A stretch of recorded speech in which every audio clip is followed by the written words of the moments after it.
Welcome back to the Gridiron Expert. It was a great start to bowl season this past Saturday as we saw a handful of exciting games and a decent number of shootouts. We went 3-2 in our bowl picks, missing out on the Marshall-Colorado State game where we predicted Colorado State to win that game. Their comeback fell just short. And then we picked Arkansas State to defeat Middle Tennessee, and their comeback fell just short. Both of those were very exciting games, somewhat high-scoring games. I believe the Marshall-Colorado State game was 31-28, and Arkansas State-Middle Tennessee was 35-30. So not the best start to college football bowl season, but we're hoping to get better from here. Now we're going to predict the next set of bowl games. We've got 5 games to predict that will carry you all the way up until Saturday's slate of bowl games, where we'll start another video. And like I said, we're predicting every bowl game up until the national championship game, so make sure you keep your eye out for these. We're going to do a handful at a time. So we're going to bring up our next 5 bowl games, starting today with the Bowden Tom Bowl between Akron and Florida Atlantic, carrying on over to Wednesday in the Frisco Bowl between Louisiana Tech and SMU, the Gasparilla Bowl on Thursday between Temple and Florida International,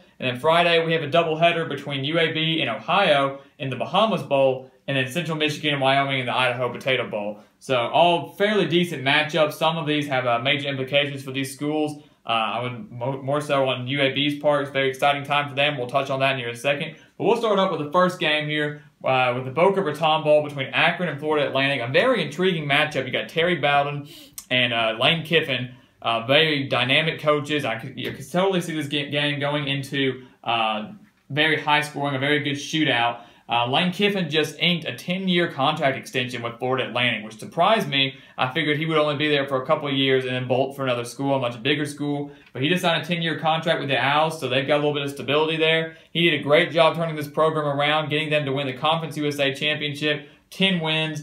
So very solid season for the Owls. And Akron, on the other hand, just missed out on a bowl game last year at 5-7. Terry Bowden allows them to bounce back. They go 7-5 in the regular season, make the conference championship game, the MAC conference championship game against Toledo, but fall short in that one, losing by 17. But still a very good season for Akron, considering they'd only been to 2 bowls in a span of 10 years. Now they've been to 2 bowls in a span of 3 years. So very exciting times for Akron, and hopefully their success will continue. This game, though, I feel very confident in Florida Atlantic in this one. Very, very confident. Lane Kiffin's been doing a great job. If you've watched any of the Florida Atlantic games this season, their offense has been very dynamic. You know he's got a lot of tricks that he's got up his sleeve that he's going to use against Akron here. Now, Terry Bowden can do the same thing. That's why I expect this game to be somewhat high scoring. But Florida Atlantic is a major favorite in this one, and I don't see them losing to the Zips in the Bowden Tom Bowl, and that will get Lane Kiffin's Owls to 11 wins on the season. So a great first year for Florida Atlantic and Lane Kiffin.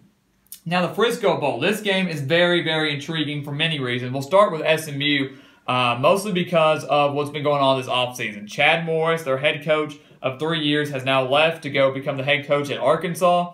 And now he also brought a lot of assistants with him to carry them over to the SEC. So SMU, their coaching staff is fairly weak right now. They just hired Sonny Dykes, former California and Louisiana Tech head coach, to come in. He will actually be coaching the Frisco Bowl against Louisiana Tech, which is very interesting. He's had less than 2 weeks to prepare for this game against Louisiana Tech. Now, of course, he's going to let most of his assistants that are left and graduate assistants take over and mostly run the show because they're more familiar with the offense and the style.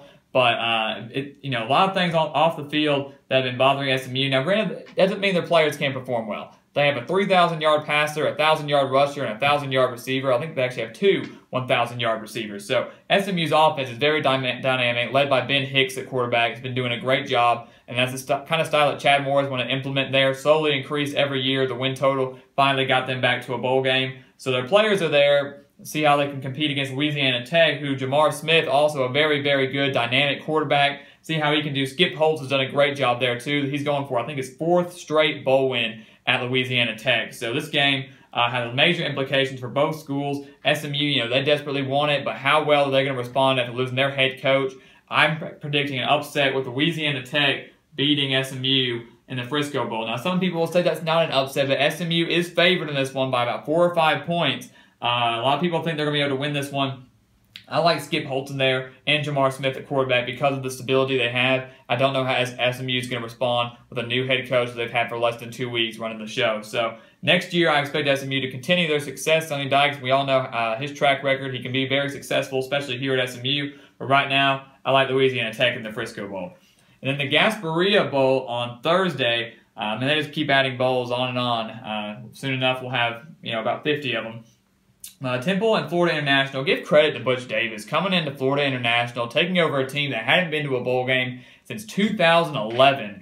And in first year there at Florida International, got them to an 8-4 record in a bowl berth. So very exciting times for Florida International. Butch Davis, we all knew that was a great hire when we heard about the news. He did a great job. Alex McGough at quarterback, though, has been playing phenomenal football, and that's really why I like Florida International in this game, because of Butch Davis and his style of offense. And Alex McGough, as a senior, he wants to go out on top, especially not having much success these past few years. Temple, though, you got to look back. They went 10-4 last year, winning the American Athletic Conference, but they weren't able to continue that success when Matt Rule left to go to Baylor. They went 6-6 this year. I actually predicted Temple to go 6-6, right where I had them going. So a very solid first year for a first-year head coach and a Temple team that really didn't have that high of expectations, especially after the year they had last year.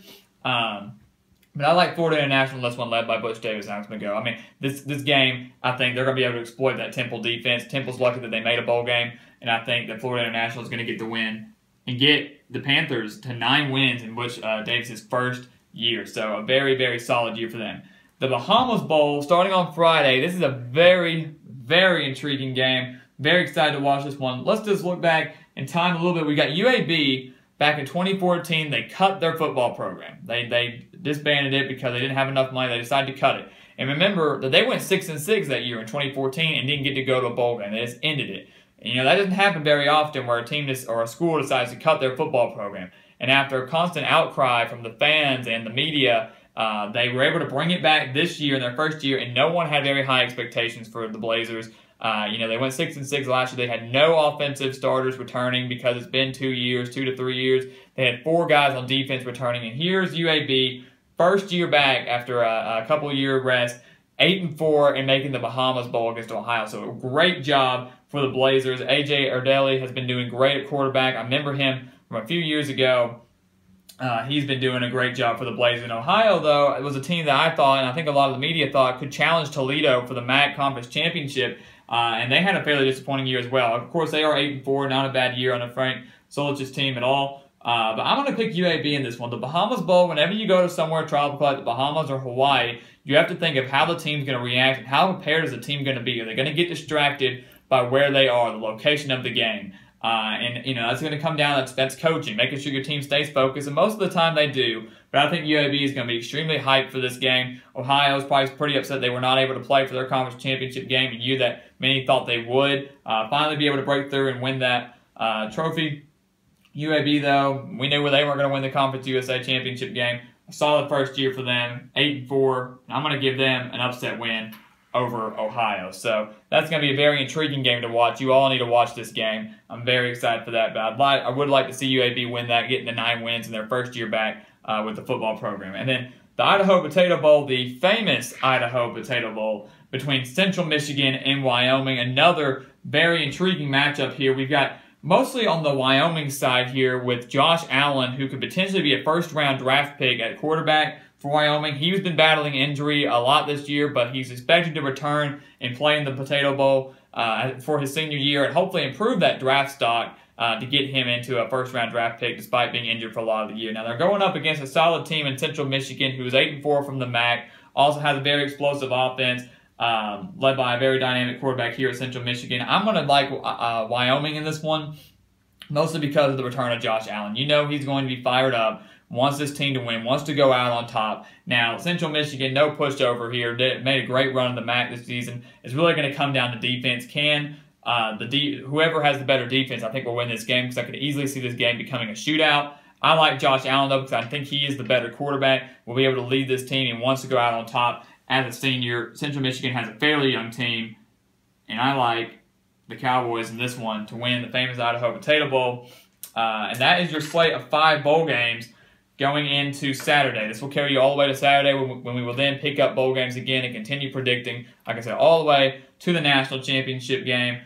These, a lot of people say they don't like to watch these games because their team's not in them and they're more of the group of 5 teams that most people don't care about. But some of these games can be very, very exciting. I expect some of these to be shootouts. I could see Louisiana Tech, SMU becoming a shootout, and Central Michigan and Wyoming becoming a shootout. And all these games for these schools are such a big deal for them.